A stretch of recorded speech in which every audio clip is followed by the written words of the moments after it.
안녕하세요. 오늘은 운동보다 더 중요한 아프지 않고 오래 사는 10가지 생활 습관에 대해 말씀드리겠습니다. 운동은 분명 건강에 좋습니다.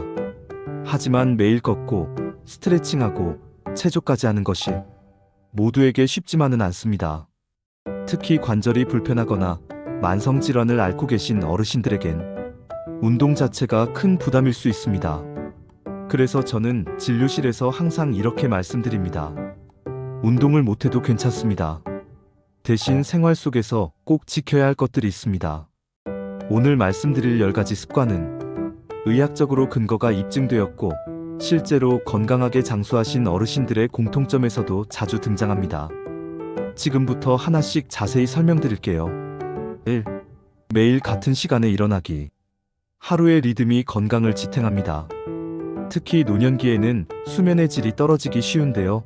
기상시간을 일정하게 유지하는 것만으로도 체내 시계가 안정되고 면역력도 좋아집니다.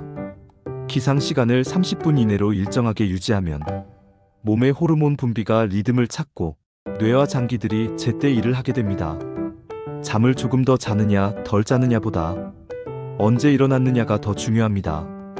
2. 햇빛 쬐기와 가벼운 아침 바람 쐬기. 아침 햇빛은 몸을 깨우는 최고의 약입니다. 햇빛은 뇌에서 멜라토닌 생성을 조절하고 비타민 D 합성을 도와 뼈 건강에도 도움을 줍니다. 또한 바깥 공기를 마시는 것만으로도 자율신경계가 활성화되며 마음이 차분해지고 활력이 생깁니다. 매일 아침 10분만 바깥 공기를 쐬고 햇살을 받으세요. 그것만으로도 하루의 시작이 달라집니다. 3. 하루 세끼, 천천히 먹기. 식사는 단순히 배를 채우는 행위가 아닙니다. 장 건강, 혈당 조절, 심지어 뇌 건강까지 연결되는 핵심 습관입니다. 하루 세끼를 일정하게, 가능한 한같은 시간에 드세요. 식사 속도는 천천히, 한 입 한 입 꼭꼭 씹으면서 드시면 소화도 잘 되고 포만감도 오래가며 체중 조절에도 도움이 됩니다. 가능하다면 나트륨 줄이기, 통곡물 섭취, 채소 늘리기, 단백질 보충. 이 4가지만 기억하셔도 건강한 식단이 됩니다. 4. 과식하지 않기, 야식 피하기. 먹는 게 남는 거다라는 말, 노년기에는 오히려 건강에 독이 될 수 있습니다. 노화가 진행되면 소화 효율이 떨어지고 췌장과 간도 젊을 때처럼 일하지 않습니다. 과식은 위장에 큰 부담을 주고 야식은 수면의 질을 떨어뜨립니다. 80% 정도만 배부르다는 느낌이 들 때 멈추는 습관, 그리고 자기 3시간 전에는 아무것도 먹지 않는 습관. 이 2가지만 실천해도 몸이 훨씬 가벼워집니다. 5. 몸에 맞는 수분 섭취. 나이가 들수록 목마름을 잘 느끼지 못하게 됩니다. 그 결과 만성 탈수가 오고 이는 혈액순환장애, 뇌졸중 위험, 소화장애로 이어질 수 있습니다. 하지만 무조건 많이 마시는 것도 정답은 아닙니다. 특히 심장이나 콩팥에 질환이 있다면 조금씩 자주 마시는 방식이 안전합니다. 하루 대 6잔 정도를 아침, 점심, 저녁 사이에 나누어 드시고 색이 진한 소변이 나온다면 조금 더 마셔야 합니다. 6. 하루 한 번 웃기. 웃음은 뇌와 심장을 동시에 건강하게 만드는 자연 치료제입니다. 웃을 때 뇌에서는 도파민과 세로토닌 같은 행복 호르몬이 분비되고 심장 박동이 안정되며 면역 기능이 강화됩니다. 게다가 스트레스를 낮추고 통증도 줄여주는 효과까지 있습니다.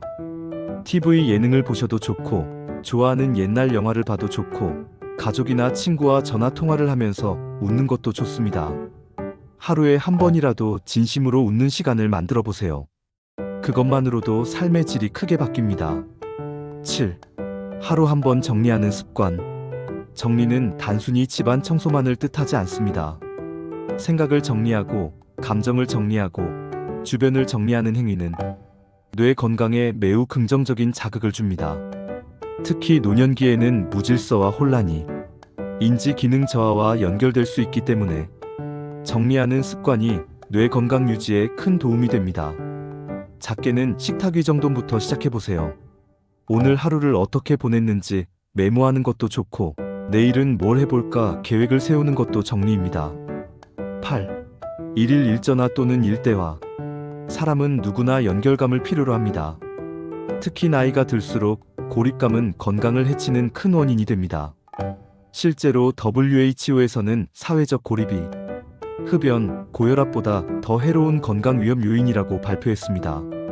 그래서 매일 하루 한 번 누군가에게 연락을 하거나 누군가의 안부를 묻는 습관을 가져보세요. 딱 3분의 통화라도 괜찮습니다. 그 짧은 연결이 우울감과 외로움을 줄이고 심리적 안정감과 활력을 줍니다. 9. 생각보다 더 많이, 천천히 걷기. 오늘 주제는 운동보다 더 중요한 습관이지만 그래도 꼭 하나는 말씀드려야 합니다. 그건 바로 걷기입니다. 무리하게 걷지 않으셔도 됩니다. 하지만 가능한 만큼 자주, 천천히 걷는 것은 전신 건강 유지에 결정적 역할을 합니다. 무릎이 아프시다면 실내에서 집안을 돌거나 복도를 걸으셔도 괜찮습니다. 가만히 앉아있는 시간 사이사이에 5분씩만 움직이셔도 큰 도움이 됩니다. 중요한 건 걷는 거리보다 자주 걷는 것입니다. 10. 매일 살고 싶은 이유를 떠올리기. 마지막 습관은 몸이 아니라 마음을 지키는 습관입니다. 의학적으로 삶의 의미와 목적을 가진 사람은 면역력, 재활회복력, 심혈관 건강 지표에서 모두 더 좋은 결과를 보입니다. 아침에 일어나실 때 오늘은 왜 살아야지? 가 아니라 오늘은 어떤 하루를 살아볼까? 라고 스스로에게 물어보세요.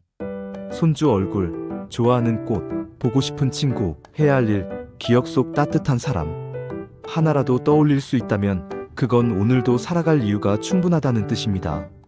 마무리하며 지금까지 말씀드린 운동보다 더 중요한 10가지 장수 습관을 다시 정리해드리겠습니다. 같은 시간에 일어나기, 햇빛 쬐기, 아침 바람 쐬기, 새끼 천천히 먹기, 과식 야식 피하기, 맞춤 수분 섭취, 하루 한 번 웃기, 하루 한 번 정리하기, 하루 한 통화, 한 대화, 자주 천천히 걷기, 살고 싶은 이유 떠올리기. 어떤 건 이미 실천하고 계실 수도 있고 어떤 건 처음 들어보셨을 수도 있습니다. 하지만 오늘부터 하나씩 천천히 내 생활 속에 심어보세요. 조금씩 나도 모르게 변화가 생기고 그게 쌓이면 건강한 내일을 만들어줍니다. 운동을 못해도 괜찮습니다. 대신 나를 잘 돌보는 삶을 사는 것이 진짜 건강한 장수입니다. 오늘도 잘 살아오셨습니다. 이제 내일을 위해 가볍게 한숨 돌리셔도 괜찮습니다. 고맙습니다.